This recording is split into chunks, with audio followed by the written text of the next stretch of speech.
tere jälle! Oleme tagasi BEM-is, aga seekord on midagi teistmoodi. Et BEM sõidab. Et vahepeal on päris palju edasiminekuid toimunud autoga. Saime häid uudiseid, saime halbu uudiseid ka auto kohta. Hea uudis on see, et käigukast on terve. Aga üks halb uudis oli see, et mootorikettid oli puruks. Kui täpne olla, siis üks mootorikett ja sellest me kindlasti saadame teile pildi sinna videosse kohe. Et see mootorikett ei näinud just kõige värskem välja ja sealt see asi hakkas muudkui järjest kooruma, et kuna auto siis mootorikett oli purunenud, see siis põhjustas ka teisi detaile, mis läksid katki. Kindlasti nagu video keskel räägime detailselt, mis selle autoga tehti, aga hetkel on nagu Rasmus mainis, et me oleme liikuvas BMWs ja see oli meie üks suuri unistusi. Kas me oleme nüüd juba over budget ka selle autoga või ei ole veel? Et see on päris kalliks läinud siiamaani juba. Just, et loomulikult oleme, on aus vastus. Et asjad ei lähe nii nagu sooviks ja loomulikult seal Saksas, kui see auto oksjonile läks, sellel kõigel oli põhjus, et katkine auto oksjonile panna. Et inimesed ei tee kergekäeliselt seda otsust, et kas panna siis auto katki sinna müüki või kuidas edasi. Ja ütleme nii, et tehnilise poole pealt oli selle autoga puslet omajagu. Ma vahepeal jõudsin internetist vaadata ka, et nende mootorite puhul ongi see kett üks nõrgim lüli. Enamus vead, mis olidki see kett just, et seda vahetatakse isegi varem kui 180 000, et on ka 100 pealt vahetatud. Et võib veel halvemini minna selle kettiga, kui ta puruks ka läheb. Põhiküsimus oligi see, et kas mootoriga on ka probleeme, et kas keti purunemine suutis midagi ära lõhkuda.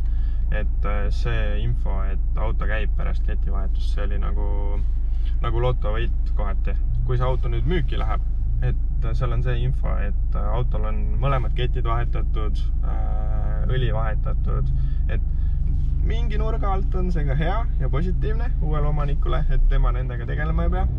Ja nüüd, kui auto sõidab, et kas oled midagi veel märganud, et oleks valesti sellega või äkki on mingi positiivne elamus juba jõudnud tekkida autost, et...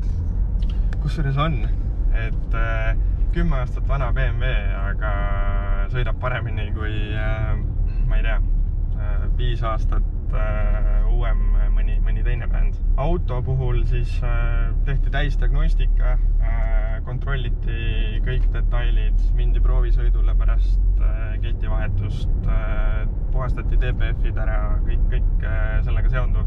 Et tegelikult hetkeseisuga ma saan kinnitada, et sellel autol nagu diagnostika poole peal ühtegi viga tagasi ei tulnud. Et tegelikult arvestades, et tegemist on 10 aastat vana autoga ja kui kõiki nüansse, siis üsna tore on mõelda ju, et diagnostikas hetkel rohkem probleeme ees ei ole.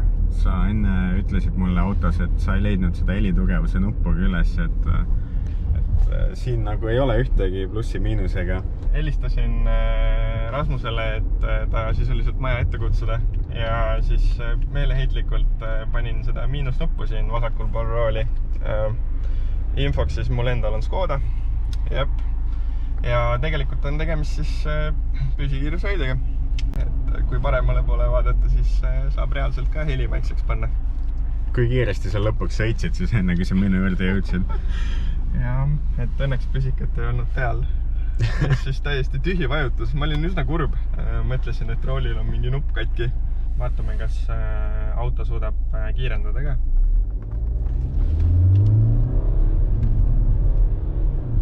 Täitsa suudab kiirendada. Ja mõned hobused on alles veel.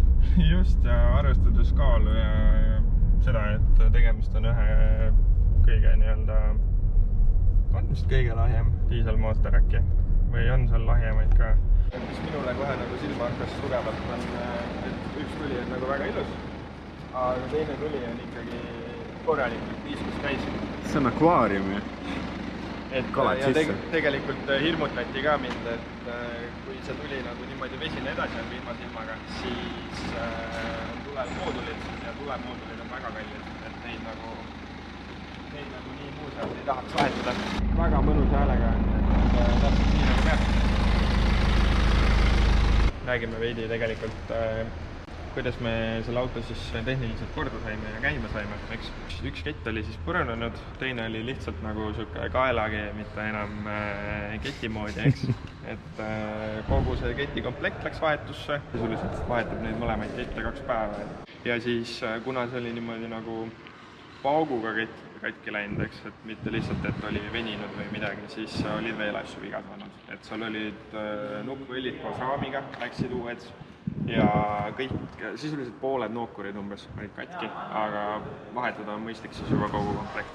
Laud on nii räpane seal. It's great. Tegelikult siis, kui BMW siin enda operatsioonil käis, siis käis õiges kohas. Vaatasime ka ajalugu ja nagu jälgisime, et kas läbisõit on õige ja kõik sellega seonduv ja nagu näha, siis siin on ka lisade varustus ilusasti olemas, et mis on peal ja mis mitte. Jah, ikka mõned lisad on olemas, ütleme nii. Lisaks siis kõik need asjad said kirja pandud, et mis tehtud sai siis praeguse läbisõidu juures. Ja ilusasti jookseb ka selle 21 lehelise faili pealt ka nagu see kogu ajalugu kokku. Et ütleme nii, et siin on millega tutvuda. Aga mis see meie gameplan edasi on, et hakkame kohe edasi pollima ja tegutsema asja kallal või? Just, et tehnika on korras. Mõtleme veel natukene seda esitule asja, mis me sellega teeme täpsemalt. Registreerisime Maanteeametisse aja ära, et saaks auto Eesti registrisse. Siis loodetavasti nädalavahetusel läheb juba auto küürimiseks, puhastamiseks seest väljast. Ja siis me saame hakata hindama neid kriibe, mis igal paneelil on. Igal paneelil, jah. Just. Ma arvan, et läheb põnevaks ja sellisel sügaval kriimul saab ka tegelikult hinnata seda olukorda, et kui ülejäänud detail on perfektne, siis võib-olla proovime nii-öelda selle popparandus või selle väikse nii-öelda värvituubiga asja lahendada, et vaatame, mis saab. Ja ei, mul näpud sügelevad juba, et super. Et aga tõmbamegi siis seekord asjad kokku äkki, et järgmise videoni, siis hakkame autot juba nii-öelda kosmeetiliselt parandama.